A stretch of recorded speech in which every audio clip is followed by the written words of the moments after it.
बिस्मिल्लाहिर्रहमानिर्रहीम। दोस्तों, सलीम सिंधु आपसे मुखातब हूँ। उम्मीद करता हूँ आप सब खैरियत से होंगे। मैगज़ीम है जी एक बड़ा मशहूर, he who seeks equity must do equity.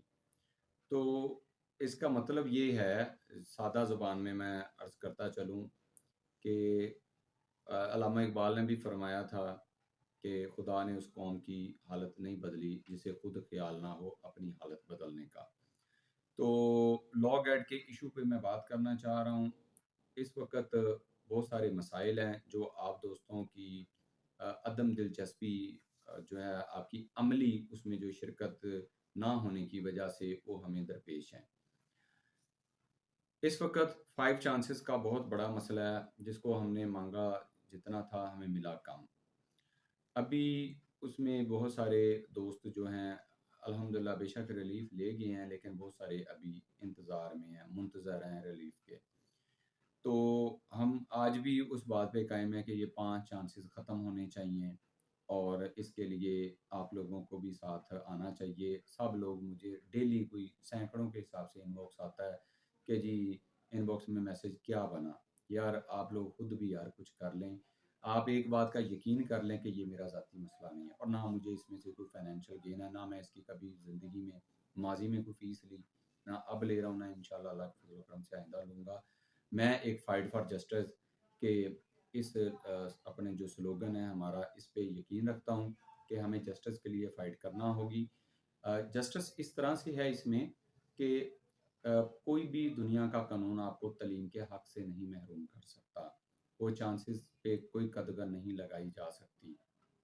ये हमारा आईनी हक है और इंटरनेशनल लॉ में भी यही है कि आप जितनी बार चाहें, क्योंकि हर एक के हम साउथ एशियन हैं, मसाइल हैं घरों में, कुछ किसी का फाइनेंशियल इशू, किसी का कुछ, किसी की फौतगी होगी, कोई बीमार रहता है, कोई कुछ है। तो इन सर्कमस्टांसेस में 5 चांसेस का गुज़र जाना कोई बाइद नहीं है और ये कोई बहुत ज़्यादा नॉर्मल नहीं, एक रेयर चांसेस ही हैं और इन रेयर चांसेस में इकट्ठे होते-होते काफ़ी दोस्त इस वक़्त इफ़ेक्टिव हो चुके हुए हैं। तो हमें इस वक़्त जो सरेदस्त मामला है, वो इसमें एक ये आ रहा है कि दोस्त 45 पे आके अक्सर रुके हुए हैं, 45 से 50 के बिटवीन ज़्यादा हैं। तो एक अगर हम रेट्रोस्पेक्टिव लॉ को अगर हम as a student of law मैंने जब पढ़ा तो मुझे उसमें यही नज़र आया कि आपसे एक बताया ही नहीं गया कि ये लॉ गैट लिया जाना है। जब आपने एलएलबी में दाखिला लिया, तो आपसे लॉ गैट लिया जा रहा है, चलें हम ये दे देते हैं। अब आते हैं दूसरी बात पे कि प्रिंसिपल ऑफ जस्टिस ये है कि मैंने जो चीज़ जिस डिज़ाइन में तैयार की है, मैं उससे ज़्यादा कैसे एक्सपेक्ट कर सकता हूँ।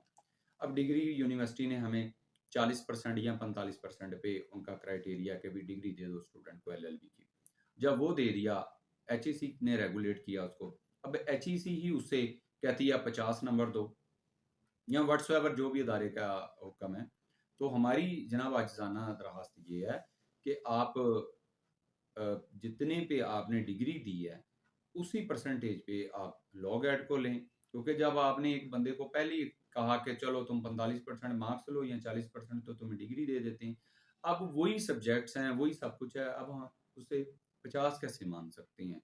ये एक प्रिंसिपल ऑफ जस्टिस में जो है ये चीज़ें एक सुकम है, इसको देखना होगा। तमाम मुतल्लका हुकाम को, अदारों को मेरी रिक्वेस्ट रही है कि इसको कंसीडर फरमाया जाए और इसके ऊपर देखा जाए। इसी तरह हमारी एचईसी के साथ एक बड़ी देर से यही एक डिमांड चल रही है कि ये सेक्शन में आप लोग ना पढ़ें। जब आप सेक्शन में पढ़ते हैं, आपसे भी गलतियाँ होती हैं और फिर वो एक रूमर्स बनते हैं, फिर हमें ये सुनने को मिलता है कि इससे सवाल की सेहत पे असर नहीं पड़ता। जबकि अगर इससे सवाल की सेहत पे असर नहीं पड़ता, तो ये सेक्शन हटाएँ ना यहाँ से। क्योंकि लॉ के जस्ट लॉ जो है ये आपकी अंडरस्टैंडिंग है एक, ये एक कॉन्सेप्शनल स्टडी है ना कि रट्टा। तो आप जब कोड लगा देते हैं, आप उसको रट्टा बना देते हैं कि बस भी रट लो, इतना ही ये वाले का ये मतलब है। तो इस तरह से जो कॉन्सेप्शनल हमारा जो उसके ऊपर एक अप्रोच है, वो हमारी कम हो जाती है और रट्टे पे हम ज़्यादा फोकस कर जाते हैं, जो कि मेरे ख्याल में हम एक गलत कर रहे हैं। लॉ कॉन्सेप्ट पे है। आज कोडिफिकेशन चेंज हो जाए, आज सारा, लेकिन बेसिक्स तो वही रहेंगी, हमें बेसिक्स का पता होना चाहिए। लिहाजा हमारी एचईसी से डिमांड है इस टेस्ट में कोई कोड भी इस्तेमाल ना किया जाए। जनरली आप सवाल पूछें, जनरली आंसर लें। इसके अलावा हमने एक और डिमांड रखी कि एक इंक्वायरी परमानेंट कमेटी बना दी जाए।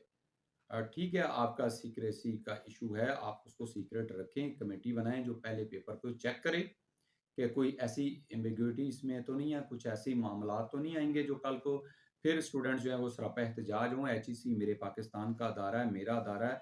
जब उसके ऊपर सवाल उठता है तो वो पाकिस्तान की क्रेडिबिलिटी एजुकेशनल जो निज़ाम है, जो सिस्टम है, पूरा स्ट्रक्चर है, उसके ऊपर क्वेश्चन मार्क आ जाता है।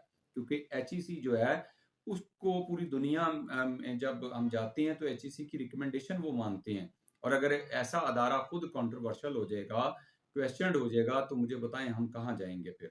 तो इसलिए क्वालिटी को कंट्रोल करना एचईसी की जिम्मेदारी है, ना कि हम जाके बताएं कि आपकी 13 गलतियां हैं, वो कहे नहीं नहीं 3 ले लो बस बात खत्म, 1 ले लो बात खत्म। आप लोगों की एक गलती भी मान लेना, आपका इकबाले ये सारा मैं उसको क्या कहूँ, मैं कहना नहीं चाहता, पर आपका इकबाल है कि एडमिशन आपने कर लिया कि आप गलत हैं। तो आपको ये खुद ख्याल करना चाहिए, ऐसा नौबत ही ऐसी क्यों आ रही है कि आप हर दफ़ा 2-2 दफ़ा आपको रिज़ल्ट अपलोड करने पड़ते हैं।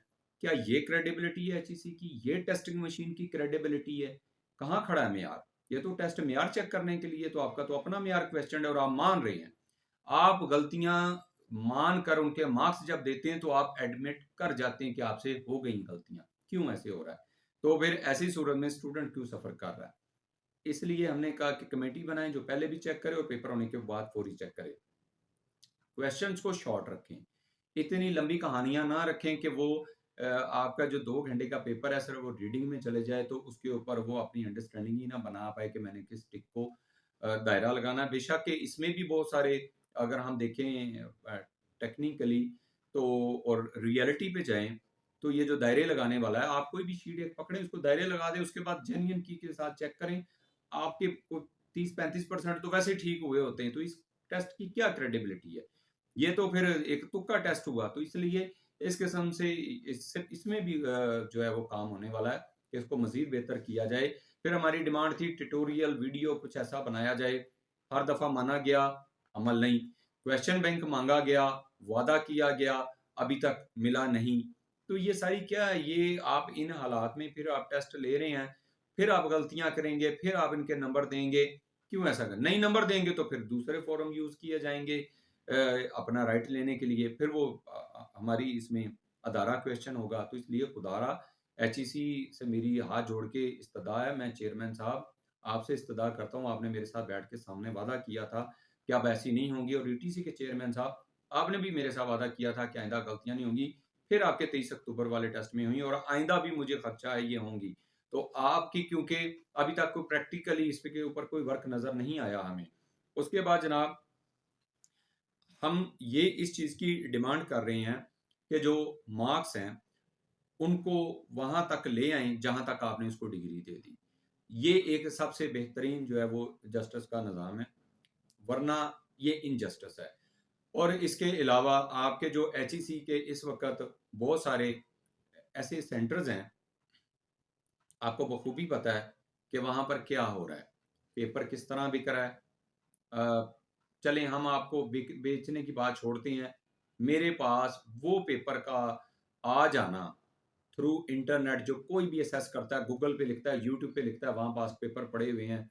तो ये क्या आपकी सीक्रेसी पे, आपके इस पूरे प्रोसेस पे क्वेश्चन मार्क नहीं? आप वैसे तो इतनी आपने सख्ती की हुई है, वहाँ पे इंडिया पाकिस्तान का माहौल बनाया होता है सेंटर में, तो उस सेंटर में इतना माहौल बनाने के बावजूद अगर ये पेपर लीक हो रहा है, तो यहाँ पे ये समझ लें कि कुछ आपके जो कहीं भी किसी भी लेवल के कुछ जो स्टाफ है वो मिला हुआ है।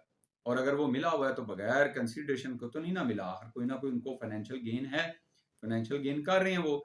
तो लिहाजा यहाँ पे इसकी क्वालिटी फिर क्वेश्चन होगी कि ये तो फिर इसको एक्सप्लॉयटेशन हो रही है, और सिर्फ अमीर लोगों को जो है वो उनको सिर्फ नवाजने के लिए ये टेस्ट बना लिया गया है।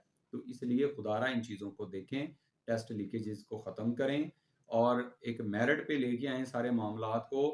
एचईसी ने यहीं रहना है, तमाम कुर्सियाँ चेंज होती रहनी, कुर्सियों पे बैठने वाले बंदे चेंज होते रहने हैं, लेकिन इन अदारों को कम से कम इनका मेयार जो है वो क्वेश्चन ना किया जाए। मैं उम्मीद करता हूँ कि एचईसी इस दफ़ा बहुत अच्छा टेस्ट लेगी और हमारी जितनी पेंडिंग एप्लीकेशंस हैं उनको डिसाइड करेगी, ताकि बहुत सारे जो दोस्त इस वक़्त उम्मीदें लगा के बैठे हैं, वो उनको इंसाफ मिलेगा। और हैदराबाद के सेंटर्स अभी तक ऑनलाइन नहीं आ पा रहा, जो आप लोगों की अभी तक उसमें नेग्लिजेंस चल रही है, उसको भी देखें, वहाँ के दोस्त बहुत परेशान हैं। और इसके अलावा अभी भी आपका लिंक डाउन चल रहा है, इसको भी देखें, ताकि जो है वो एक पीसफुल एनवायरनमेंट में एक बड़ी पीसफुली ये प्रोसेस में जो है दोस्त हैं, इस लॉ गाइड जो एक मुसल्लत कर दिया गया है, इस टेस्ट को दे सकें। बहुत शुक्रिया।